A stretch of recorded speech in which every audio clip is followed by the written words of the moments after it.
When we think about geopolitics, democracy is not the first term that comes to mind. So when Professor Kalypso Nicolaidis told me about democratic geopolitics, I was triggered and interested. And I thought, let's invite her back to the studio of Governance this week. And that's what we've done. She's here with us. Welcome, Kalypso. Thank you, Roland. Thanks for having me again. Pleasure to have you for another interesting discussion. And this time it's all about the link between democracy and geopolitics. What is it? Well, to some extent, it's not such a new question. We know that domestic politics, elections, coalitions of parties, etc., affects international politics because it defines those states that then sit around tables and interact. And indeed, what happens globally will affect the domestic, because we know that.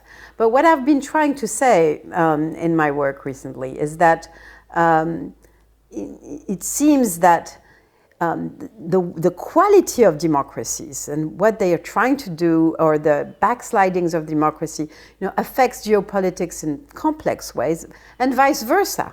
The power relations, geopolitical, will affect democracy. Now, let me just be a bit more concrete. We know from Kant, but not only for Kant, that if you have a world where there's a lot of democracies, we have less probability of war, because those who lead listen to their people, and people don't like war. Wonder why.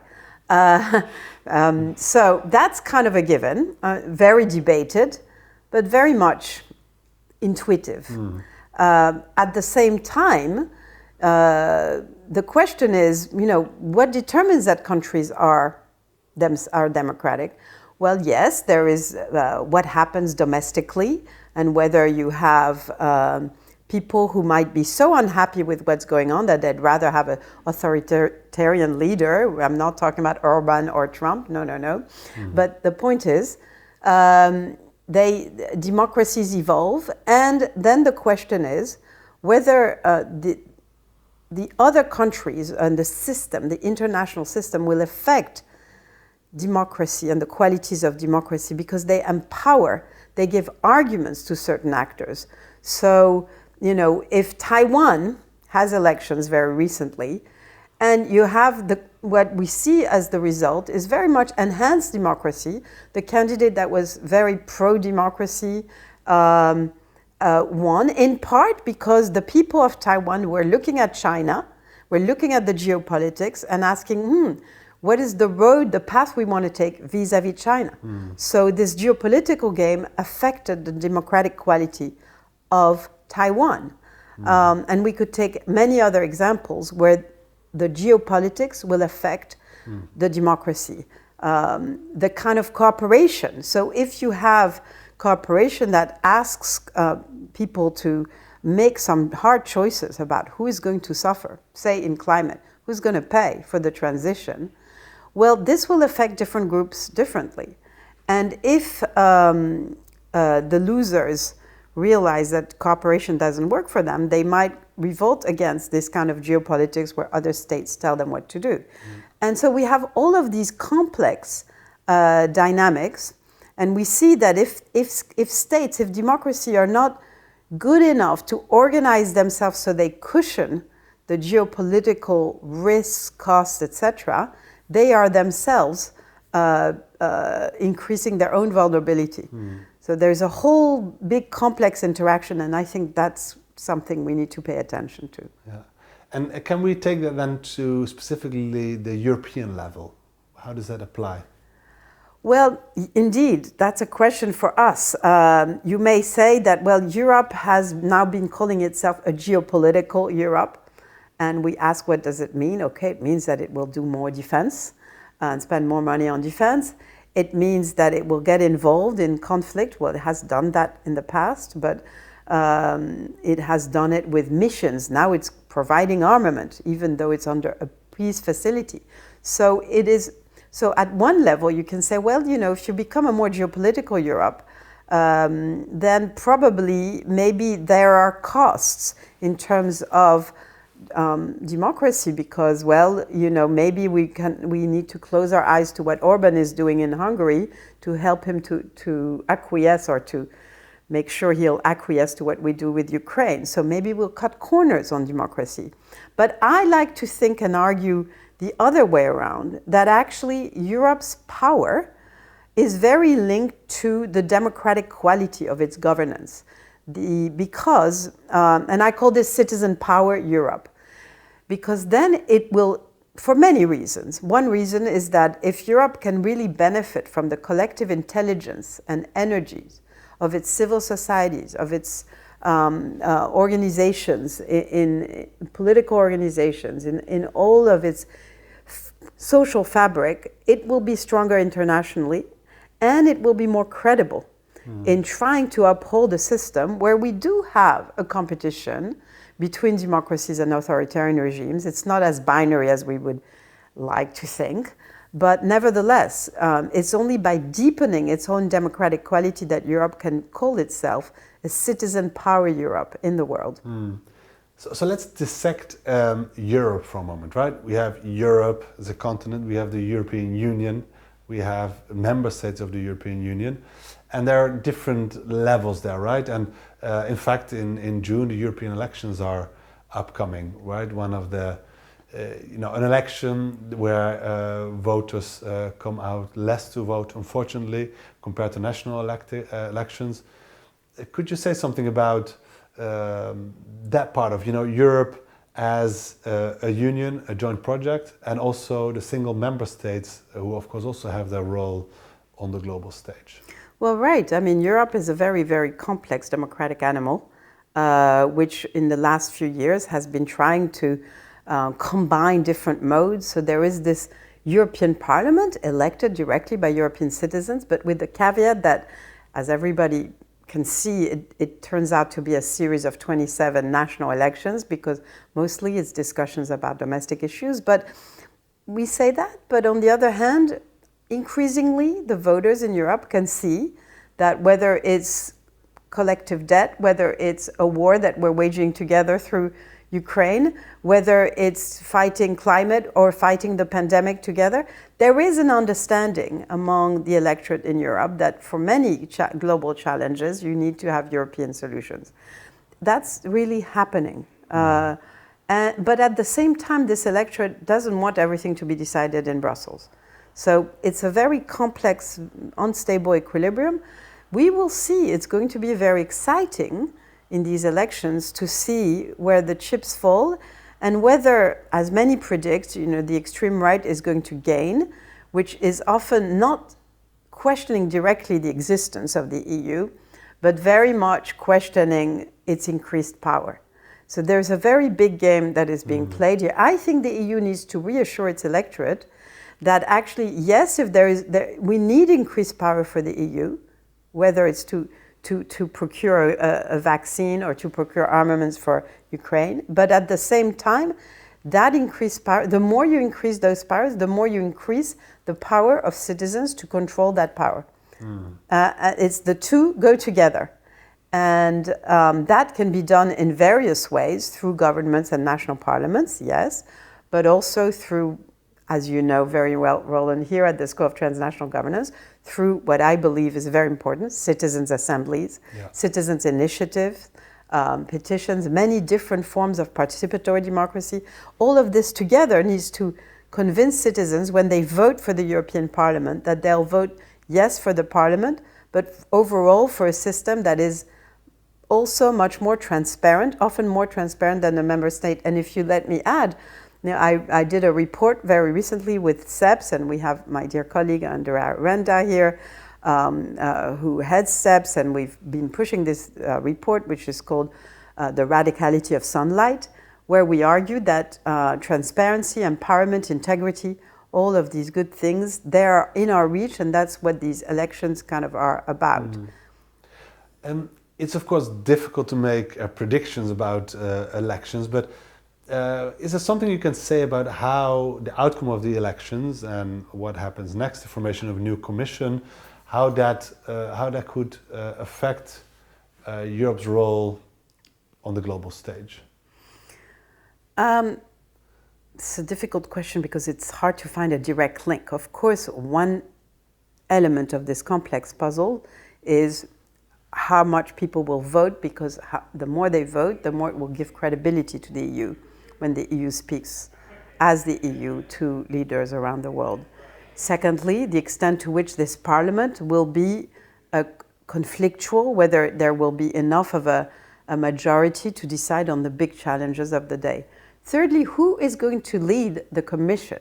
So this is the famous and infamous, I have a hard time saying the word, Spitzencandidate, hard time, not just because it's hard to pronounce, but because I believe that we should not use the term, we should say lead candidate, because when we use terms in the EU, they shouldn't be jargon. And most Europeans, sadly, don't speak enough German to understand or spell this term. But what is the lead candidate is that each party in these elections, trans-European parties, the conservatives, Social Democrats, Christian Democrats, Greens, far right, etc., with different names that are vary over time. But overall, they choose the candidate which they put forward if they have a majority claiming going to become the head of the Commission. Of course, the problem is, or the challenge is that, rightly so, the treaties say that this head of the Commission, which becomes really the executive of the EU with, even though it's a shared leadership, but very, very important post, should be chosen by the Council of Heads of States and this new parliament, newly elected parliament. It should be a negotiation.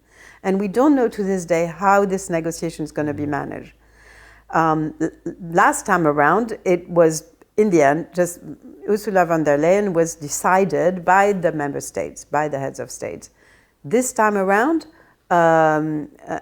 before it wasn't the case. So that's a kind of underlying negotiation which is important for the taste, the flavor of European democracy, because it will determine, rightly or wrongly, people like to put faces on politics. So we'll determine whether the electorate feels that they have had a say in deciding who heads the Commission, which in its turn probably doesn't head Europe, but plays a fundamental role. Yeah. Well, we're certainly going to talk about the European elections again before it actually happens in June.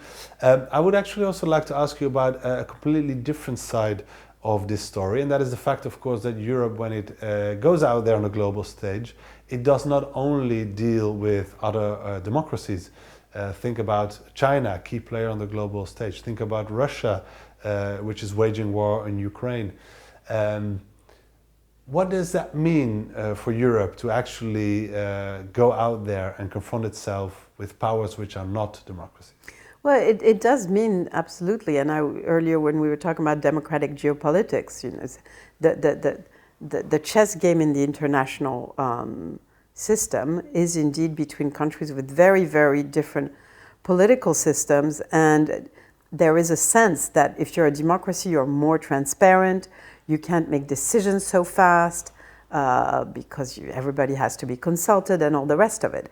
And therefore, democracies are at a disadvantage vis-à-vis China if it comes to decide on whether you subsidize, solar panels, or whether you which coalition you engage with, or what position you take vis-à-vis the war in the Middle East, where we see Europe has no unity at all, or very little, etc., etc. So there is a sense that democracies are at a disadvantage. Acknowledging that, of course, as we said, it's not so binary as that. It's quite complicated. But so Europe, in the face of countries that are obviously authoritarian, needs to absolutely be tough and indeed be capable of defending itself, especially given the situation in the US. There's no question about this. But at the same time, it needs to be consistent and coherent. It can't simply become it couldn't become a very authoritarian system itself and decide that it will have one voice and overlook the position of smaller states or these kinds of very big... Europe is a complex democracy, and it will have to navigate this and hopefully in that way help reform and evolve the global system of multilateralism in a way that is consistent, in a way that is where Europe doesn't come in and imposes unilaterally its viewpoint. So it's a very complex balancing act. Yeah. To conclude, you teach here our master students. You had a few hours with the students also today before we actually sat down here in the studio. How do they look? How does the new generation look at these issues of democracy and geopolitics and the links that you are analyzing in your work? Well, that would deserve a whole other conversation, and it would deserve asking them, which we could do at another stage and have a conversation with them. I see many of them very active, very involved in, and a rather more, I mean, young people in every generation are involved, want to transform the world, and definitely, even if you're not young, I totally encourage this and believe that this is, why are we here if it's not to try to transform the world for the better? So they are engaged in many kinds of issues, whether it's very local, city level, whether it's global issues, having to do with health, having to do with climate, having to do with human rights, having to do with refugees. So issues of global justice, climate justice, reparatory justice, post-colonial questions of double standards from our own democracies that give the big talk about democracy inside, but don't really mind dealing with the CCs of this world. You know, these kinds of hypocritical behavior from liberal states, they get very exercised by them. So I think very low tolerance for double standards and hypocrisy and kind of neo-colonial behavior and all of these things. And so the question we discuss, among many others, is indeed how to remedy this, how to be able to be more consistent in the world. But I would also add that from my viewpoint, we were talking earlier about all the different kinds of democracy and the link with the European Parliament. My own involvement, where many students joined the exercise, is indeed with this program, the Democratic Odyssey, that I'm running here at STG EUI with many colleagues and friends around Europe. And this is all about inventing new forms of democratic renewal. As you know, well, and citizens' assemblies in Europe, and the idea that Europe needs to give a lot of power to, permanent and citizen assembly and ecosystem of citizen assembly. Well, this agenda that I believe in, there are many students who are involved and engaged and believe that this is a very crucial agenda, not just for Europe, but for other odysseys around the world. So whether we're talking about big geopolitical issues or what does it mean to actually do citizen power, I count on Gen Z and our students as the most engaged and inspired actors in this crusade. Yeah, that's a positive and important note to conclude on, Kalypso. Thanks so much for joining us. I hope to have you back in the near future here in the studio. Thank you. The same goes for you, dear viewers. See you soon for next episode of Governance This Week. If you haven't subscribed yet, don't forget to do so, and see you soon.